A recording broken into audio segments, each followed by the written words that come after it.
Okay. I'm joined here by Dr. Jack Orr, who's a GP in Stoke-on-Trent, who's been using Attend Anywhere very successfully for a number of years. Jack, can you just talk us through how you use it in the surgery? So this is our sort of first kind of opening shop in here, and we've got a mixture of waiting rooms. We've got meeting rooms for our team. We'll go into that a little bit later, and we've got users, and we've also got reports that you can run on sort of how the system. And sorry, we've got, so if you start with waiting areas, the waiting areas, and this is probably the most conceptually difficult thing to get our head around. So whilst you can see all this in front of me here, that's because I've got full rights across the system. So let's say for you, Rebecca, it may be that as a GP you don't see all the other bits. So for example, I've got a musculoskeletal clinic here that's really with our musculoskeletal team, with our physio team. We've got medication review and results that predominantly is our clinical pharmacist and some of our clinicians. And then we've got a care home team that not all the GPs are logged into. So you may see all of this, or you may see only a portion of this. And similarly, I can see a reception area, which most of our GPs won't see, which is the entry point into the system for all. And I talked about our care home bit, which is a direct entry for our care home. So some of our GPs that don't deal with the care homes then won't see all of this. So you can filter this on, for example, if we say just do acute, and it would just show the acute on the day. So for an administrator of the system, they may want to sort of be able to carve out and say, I only want to see a particular section of it.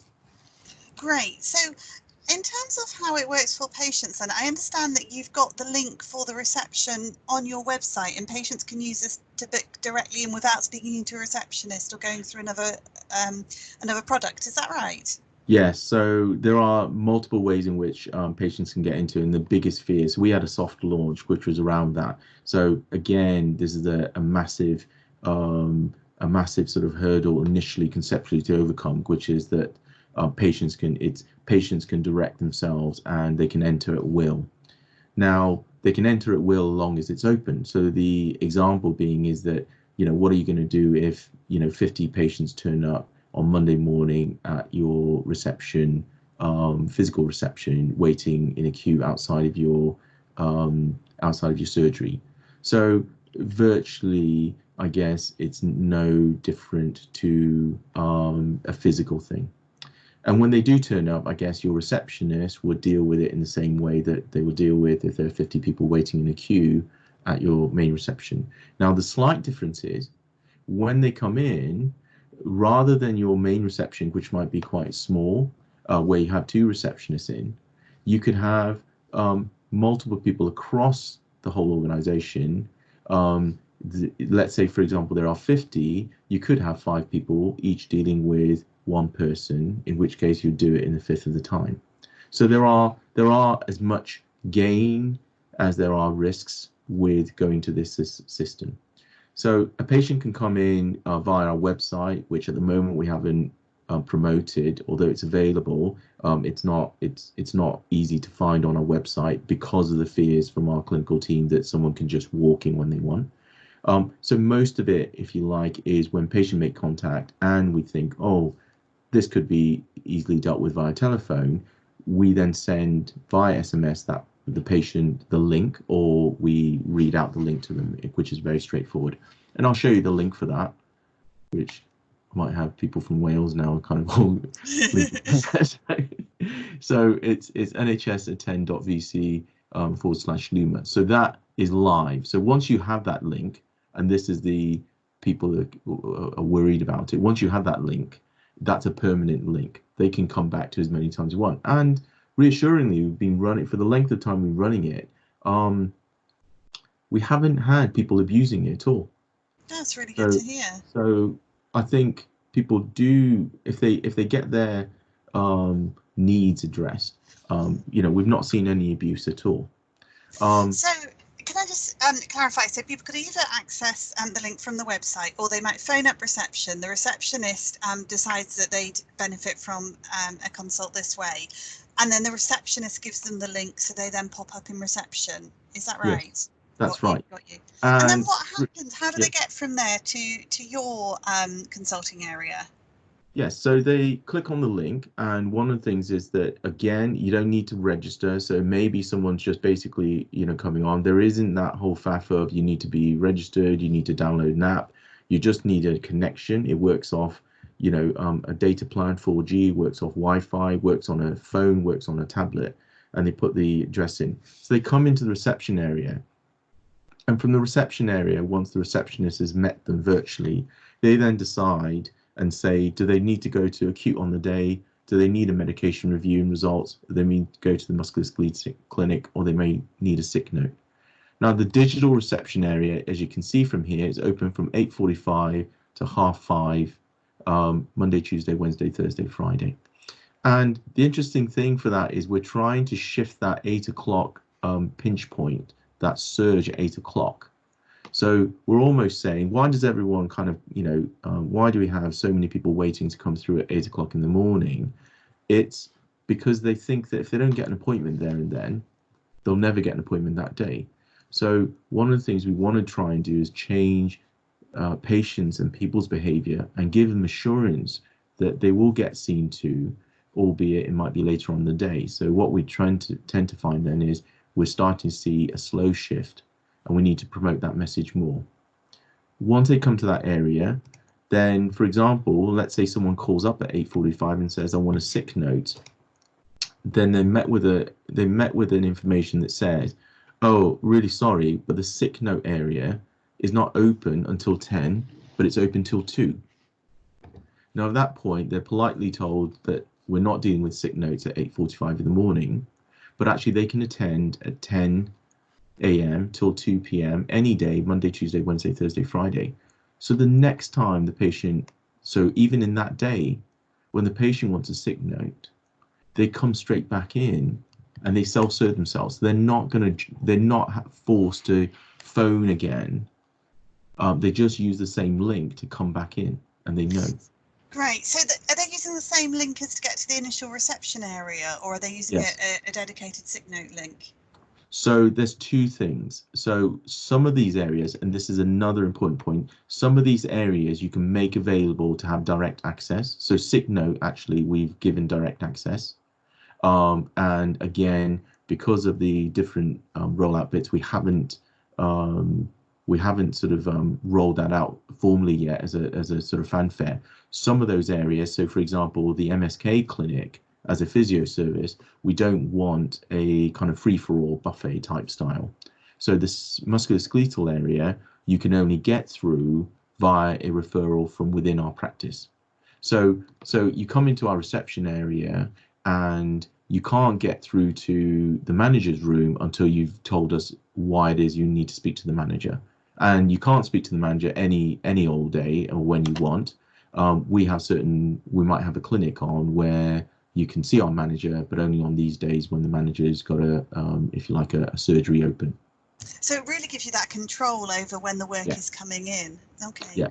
Yeah. And so in terms of, so the patient comes to reception, your receptionist is clicking on the link, opening up that two-way communication with them, and then if they feel they say need a sick note, they'll send them the SMS for the sick note link, and the patient takes himself back in. Have I got that right? Yes, or they get, if it's open, then they're just told, yep, that's fine, no problem at all. We'll transfer you into the sick note area. So the receptionist can pull them from one waiting room to another? Yes. Brilliant, got you. Okay, so that's how you get them into the musculoskeletal clinic without giving out the link. So the musculoskeletal clinic is only open from 8 to 3 on a Monday, Tuesday, and a Friday. Okay. And medication review is only open from 11:30 till 3 on a Tuesday, Wednesday, and Thursday. So by that time, we're almost sort of very softly but surely establishing kind of changes into health-seeking behavior and patterns, which actually allows people to take control. So maybe that you kind of want to go to Tesco's, and buy some milk this week, but actually you're actually really quite busy because you're late for the gym. but you know that it's open tomorrow, so you know when it's open, so you'll make a decision as an adult whether you're going to miss your gym class today because you really need to get this milk today, or actually it's all right, I've got enough, I'll hold on till tomorrow. So you're giving that control back rather than having to kind of ram it down a particular route every single time. And it seems a brilliant way to use your staff as well. So when people have got issues like needing to do a school drop-off, you can just set your waiting rooms at a time where it will work around your staff availability. Or equally, if you've got reception staff or clinicians self-isolating, again, I can see that you can really use your staff in a much more flexible way than with traditional general practice. Yes, yes.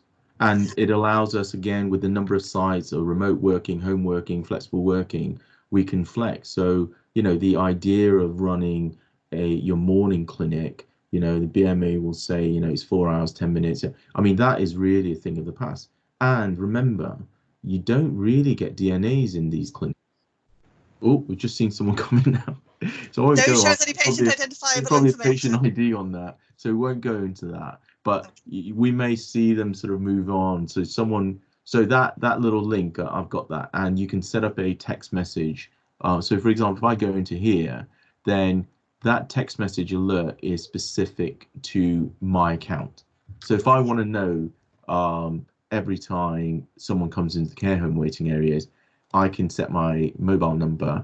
And the other thing is you can also set a delay before you get told. So one of the thing is you can start, it's quite sort of, there's some quite little clever sort of features in here that help you kind of modify sort of, various sort of both staff and clinician behavior and patient behavior in terms of how that works.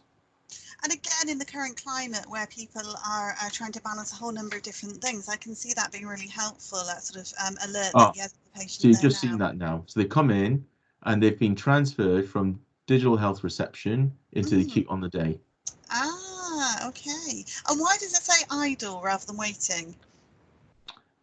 It's probably just waiting to catch up in terms of so when they've been transferred. And this is the other thing, when you're in that queue. So if you're waiting in in a line, say at say at McDonald's, exactly there are 4 people in front of you. It's a boy, it's a man, it's a granny, it's a girl. But actually in this, there are 4 people waiting, but actually you've got perfect confidentiality. You don't know who's waiting in front of you, and you've got waiting times and what have you. And the other thing is also, again, is that you've got different, you can have, say, for example, a couple of staff jump in, they can jump out, they can flex in terms of what your capacity is.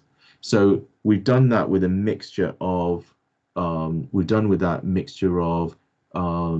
reducing down the number of face-to-face appointments, putting in some breathing spaces, allowing people to have flexed in order to pick these appointments up.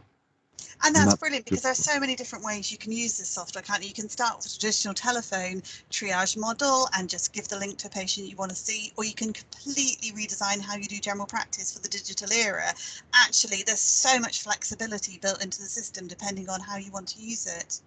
Yeah, and that flexibility really has to come from the practice and the team to try and think about that. So, for example, for a lot of people where the day is if you like quite idle, where it's not quite enough for you to sort of you work in a little village where you can go home for lunch. You might work where actually sort of commute home is an hour away or 45 minutes away. Actually, you're kind of almost sort of set sort of where you enforce break, but actually in order to get a bit more flexible working, you can eke out these little sort of marginal gains during the day that actually are still very patient focused. So you, as an employer, you can get a lot more flexible working, a lot more productivity out of that. That sounds great. And we've talked in the other video about how Jack's team use the system with their care home. So do take a look at that to get an idea about how you can use it in that context. I'm going to stop recording now. Okay.